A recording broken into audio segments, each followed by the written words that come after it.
Göbekli Tepe itself was the end of a process, not the beginning of a process. It was something that marked, it was a marker. It was something that brought together the best of everything that they'd accumulated and created it in one place. The greatest trick the ancients ever pulled was convincing us they were simple.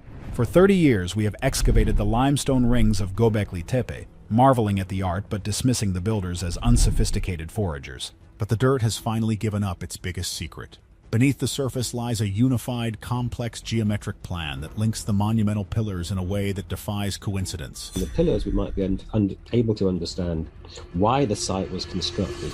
This is evidence of a grand design created by a culture with a deep understanding of space, form, and mathematics, thousands of years before the pyramids. The chaotic scatter of stones was actually a giant frozen clockwork, and we just found the key. The geometric anomaly that changes everything. It was the summer of 2025, and the heat in the Anatolian plains was enough to make the air shimmer. For decades, archaeologists had worked this soil, using brushes and trowels to agonizingly reveal the past 1 inch at a time. But Professor Barbara Horses and her team arrived with something different. They weren't there to dig in the traditional sense, they were there to see through the earth. Using advanced ground-penetrating radar, they began to scan the entire plateau, looking for what lay between the known excavations. They expected to find more scattered debris, maybe a few lost walls. Instead, as the data processed and the digital map began to form on their screens, the room went silent. What stared back at them was not the chaotic work of wandering hunter-gatherers. It was a blueprint. The radar revealed that 3 of the largest and oldest enclosures, known as enclosures B, C, and D, were not isolated builds. They were the vertices of a massive, nearly perfect equilateral triangle. The precision was chilling. The distance between the center points of these limestone rings measured exactly 19¼ meters, or about 63 feet, with a margin of error smaller than the length of a human foot. Let that sink in for a moment. We're talking about people who lived 12,000 years ago. These were humans who had not yet invented the wheel, possessed no metal tools, and had no written language. And yet they laid out a geometric complex with a level of accuracy that would challenge a modern surveyor. But here is the catch. To achieve this, they couldn't have just been eyeing it up. You don't accidentally build an equilateral triangle on a rugged, uneven hillside with 20-ton stone pillars. This implies a master plan. It implies that before a single stone was quarried, someone somewhere had drawn this up. They understood geometry, they understood scale, and most terrifyingly for the history books, they possessed a social organization capable of executing a complex mathematical vision over the course of generations. The discovery sent shockwaves through the team. The main axes of the pillars were not random either. They pointed north, but with a consistent 10 degrees offset. It was a deliberate deviation, repeated over and over again. This wasn't primitive superstition. This was science. For years, we had looked at these circles as separate temples, perhaps built by different tribes at different times. But the triangle proved they were part of a single unified machine. The implications were staggering. If they had the math to build this, what else did they have? The history of civilization is usually told as a slow ascent from savagery to sophistication. But Göbekli Tepe is suggesting that we didn't climb a ladder, we forgot we knew how to fly. The sheer impossibility of the layout forces us to reconsider the intellectual capabilities of Ice Age humanity. We aren't looking at the clumsy first steps of religion, we are looking at the remnants of a lost discipline. A way of seeing the world that combined architecture, astronomy, and geometry into a language we have entirely forgotten how to read. The myth of the simple savage. To understand why this triangle is such a problem for mainstream history, we have to look at what we thought we knew. In 1995, a German archaeologist named Klaus Schmidt arrived at the site. He was a man of immense patience and vision, and he was the first to realize that these weren't just medieval ruins or a Roman outpost. He recognized the flint chips on the ground as Neolithic. Schmidt spent nearly 2 decades excavating the site, and he developed a theory that became the gold standard. He called Göbekli Tepe the world's first temple. His narrative was compelling. Small bands of hunter-gatherers, people who spent their days chasing gazelles and gathering nuts, came together here for ritual purposes. They built these structures not because they had a civilization, but to worship. It was a sort of Neolithic cathedral, where tribes would meet, feast, and then disperse back into the wilderness. The assumption was always that these people were simple. They lived in a world of survival. They didn't have the luxury of specialized trades. There were no architects, no engineers, no foremen, just groups of strong men and women moving rocks for the gods. This temple theory fit the timeline. It explained why there were no houses found at the site, no sources of water, no trash piles from permanent living. It preserved the idea that agriculture came first, and then came the complex society needed to build big things. Göbekli was seen as the anomaly that proved religion might have sparked the agricultural revolution, but the people themselves were still viewed as fundamentally primitive. But the radar scans from 2025 have blown a hole in that theory the size of a limestone pillar. You cannot build a spatially unified, geometrically perfect complex with wandering bands of nomads who meet up once a year.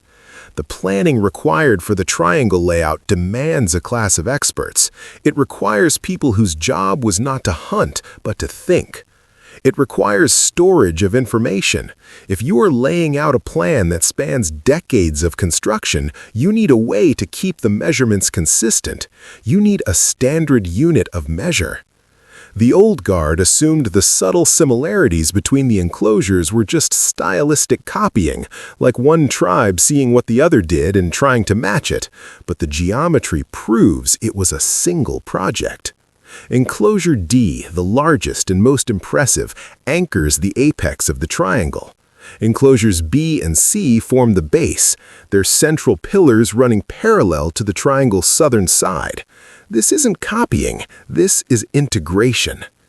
Basically, we have been underestimating our ancestors in the most arrogant way possible.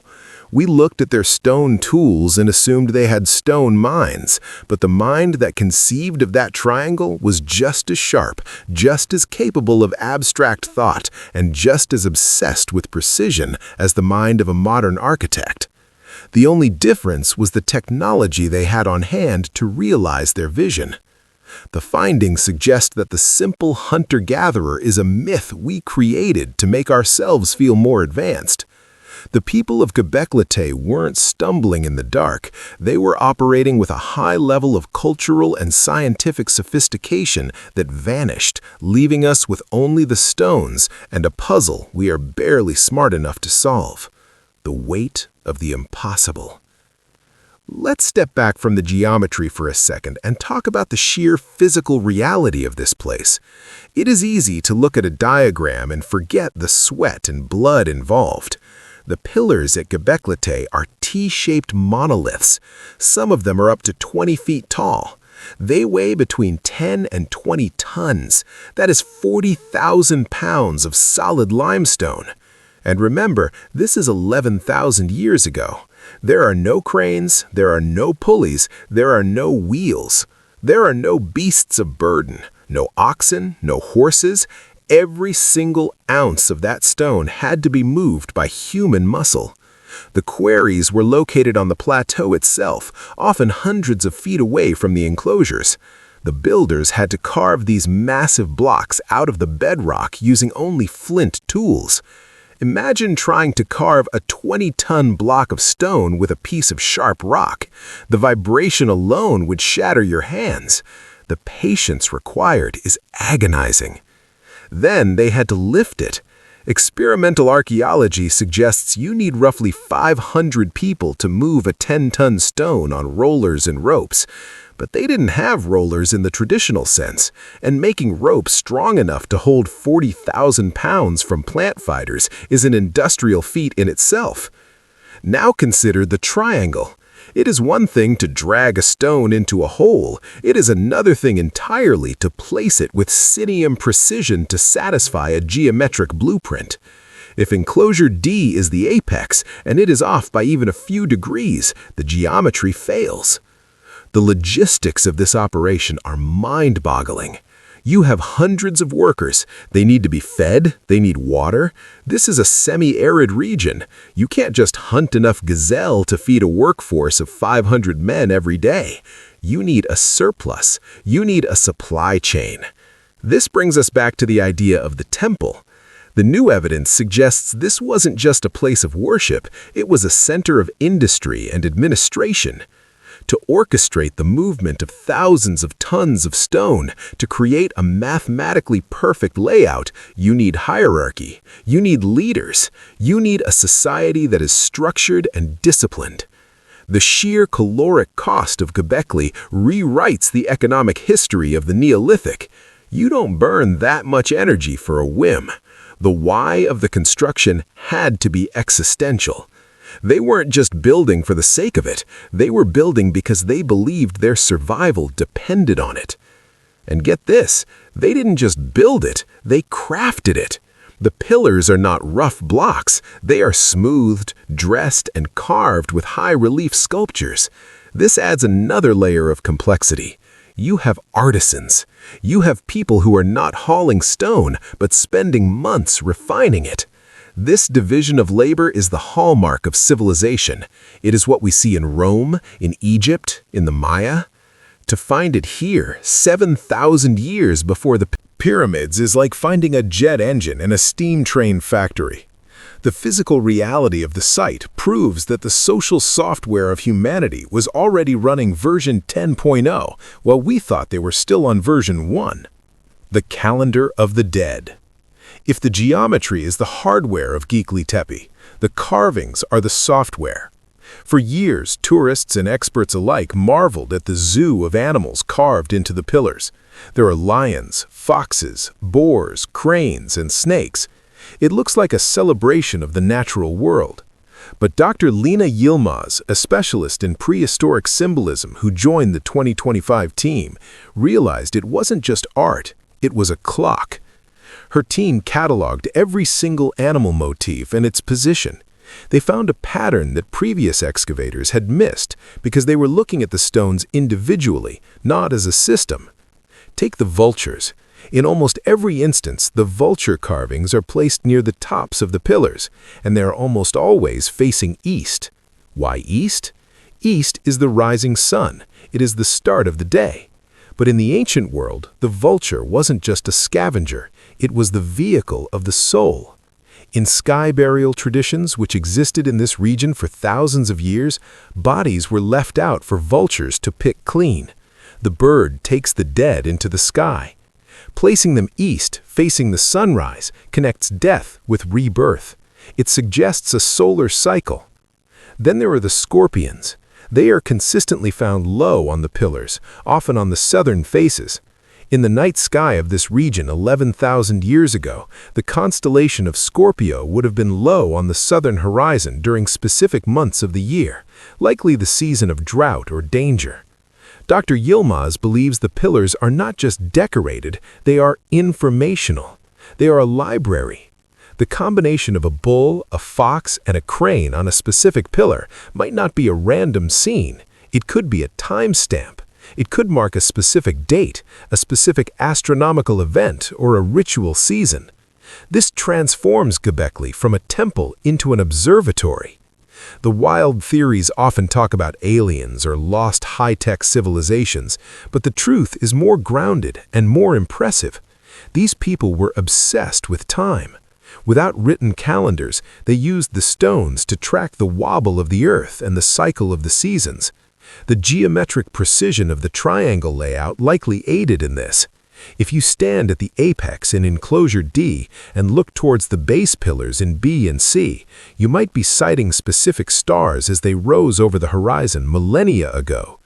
The consistency of the symbols, always the vulture high and east, always the scorpion low and south, tells us there was a shared code. This wasn't personal expression by the artist, it was state-mandated propaganda or religious dogma. Everyone who walked into those enclosures knew exactly what a scorpion meant. They could read the walls like we read a street sign. It suggests a unified culture that spanned a vast area. We're talking about a standardized symbolic language. That is a massive leap in human cognitive evolution. It means they could transmit complex ideas about death, time, and the cosmos without saying a word. So when we look at those frightened-looking foxes and menacing lions, we aren't seeing a primitive fear of the dark. We are seeing a sophisticated attempt to control the chaos of the world by mapping it onto stone. They were freezing time, capturing the cycles of the sky and the earth, and locking them into a geometric fortress that would never decay. The Watcher in the Dark. Among the animals, there is something else, something that makes the hair on the back of your neck stand up. During the recent analysis, the team focused on a specific artifact found between enclosures B and D. It wasn't a pillar, it was a statue, a human figure. Most of the art at Göbekli is animalistic. Humans are usually depicted as headless bodies or phallic symbols. But this figure was different. It was placed horizontally, buried in a way that suggested it was meant to be looking up. But the most haunting detail is the eyes. They are deep sockets inlaid with shell. Obsidian or limestone was often used for eyes in later periods, but the use of shell here gives the figure a milky, spectral gaze. It stares blindly towards the sky. Dr. Yilmaz and her team hypothesized that this figure wasn't a god, it was a proxy. The statue was found in a context that suggested it was an offering, or perhaps a permanent attendee to the rituals.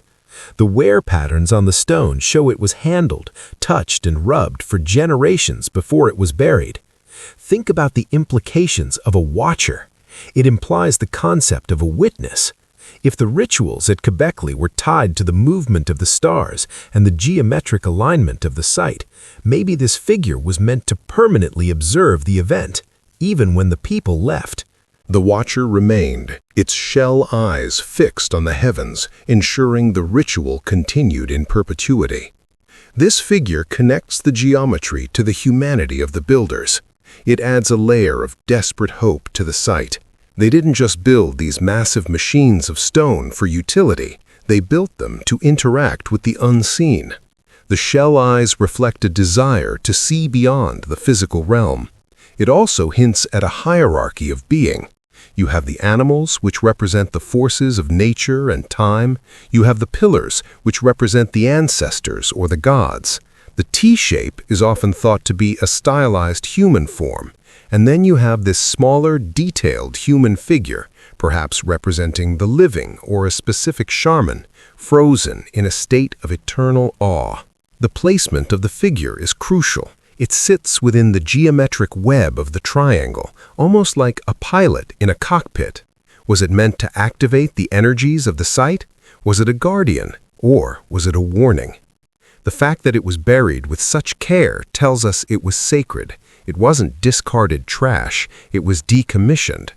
This brings us to the strangest and most controversial aspect of Göbekli, the fact that the entire thing was built to be destroyed.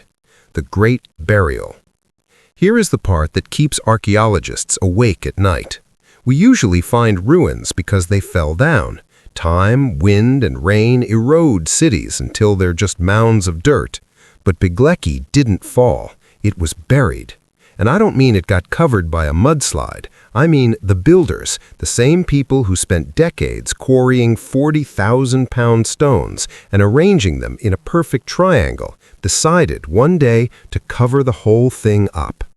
The recent microscopic analysis of the soil inside the enclosures confirms this. The fill is not natural sediment. It is clean quarry chips. It is limestone rubble mixed with charcoal and animal bones. It is uniform. There are no layers of habitation, no soil horizons that show a gradual buildup over centuries. It was done all at once. To bury enclosure D alone, they had to move roughly 1,200 tons of debris. Think about that. The effort required to bury the temple was almost as great as the effort to build it. Why? Why spend generations constructing a geometric masterpiece, aligning it with the stars, carving complex codes into the stone, only to deliberately erase it from the face of the earth? The radiocarbon dates from the charcoal in the fill cluster tightly around 9500 BC. This suggests a coordinated closure event. It wasn't a slow abandonment, it was a project. Some theories suggest it was a ritual death of the site. Just as the vultures took the physical bodies to the sky, perhaps the site itself had to die to be reborn in the spiritual realm. By burying it, they were preserving it. They were packing it away, like putting a valuable heirloom in a safe. Others think it was a sanitation measure, or a way to decommission the old gods. Maybe the geometry stopped working. Due to the precession of the equinoxes, the stars move over thousands of years. The perfect alignments of the triangle would have drifted. The machine broke.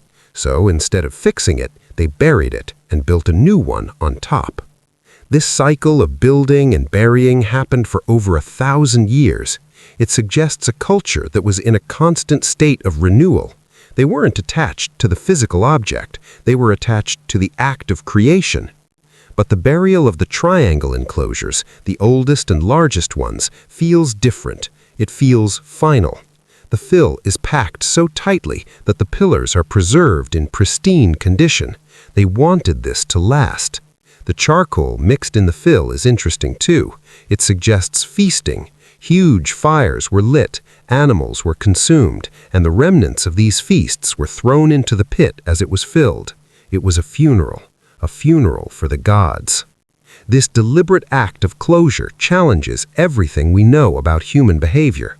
We usually build to last. We build monuments to be seen. These people built monuments to be hidden. It implies a psychology that is completely alien to us. They valued the process and the secret more than the display. The network. The final nail in the coffin of the isolated tribe theory is the fact that Göbekli Tepe is not alone. 35 kilometers away lies Katahan Tepe. It is another site, arguably just as impressive, carved from the same limestone with the same T-shaped pillars. And guess what? The new scans show it shares the same geometric orientation. The triangle at Göbekli Tepe isn't a one-off. It is part of a regional style. Archaeologists are now finding similar sites all over the Sanliurfa region. Seberik, Sefer Tepe, Tasli Tepe. It is a network. This changes the scale of the civilization entirely. We aren't talking about one special hill. We're talking about a culture zone that covered thousands of square miles. The geometric blueprint found at Göbekli Tepe was likely a standard architectural canon used across this entire network. It suggests communication. It suggests trade. Suggests a shared religion and political structure that bound tens of thousands of people together. The burial at Karahan Tepe mirrors Göbekli. They also buried their main structures. This proves the Great Burial was a regional directive. Someone, somewhere, gave the order. It is time to close the doors.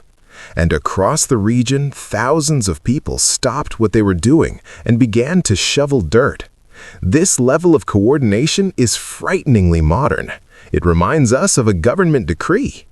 The discovery of the geometric link between the pillars at Göbekli acts as the Rosetta Stone for this entire network.